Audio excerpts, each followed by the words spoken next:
ওয়ালাইকুম পিপল। তো এটা হচ্ছে খেজুরের গুড় বিক্রি করতেছে, মূলত খেজুরের রস থেকে যে গুড়টা তৈরি করে সেইটা। আচ্ছা, খেজুরের গুড় কত করে? 300 টাকা কেজি। দেখি একটু খোলেন তো।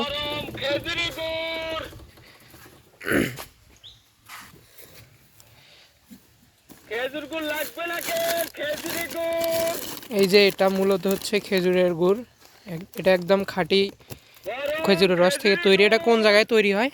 এটা মাদারগঞ্জ। মাদারগঞ্জ। এই যে এইখানে যে একটা তৈরি হয় ওইটা মন্ডলের বাজার ওখানে। এটা হলো মন্ডল বাজার তৈরি হয়, এটা হচ্ছে মাদারগঞ্জ মহরগঞ্জের মেলার ওখানে। যেন একটু খায় দেখেন, আর সুচারটাই দেখেন।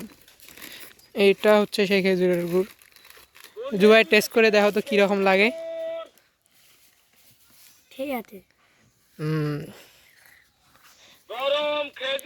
আপনি কি প্রতিদিনে আসেন এইদিকে? আসি মাঝে সাঝে। ও, আর ওখান থেকে যদি কিনে আনি তাহলে কম?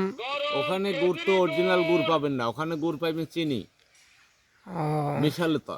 আর এখানে যেখানে গুড় কিনবেন সেটা অরিজিনাল গুড় পাইবেন। তো বেচা বিক্রি কীরকম? 300 টাকা কেজি। মানে কীরকম চলতেছে আর কি? মোটামুটি চলতেছে। ও, আচ্ছা ঠিক আছে।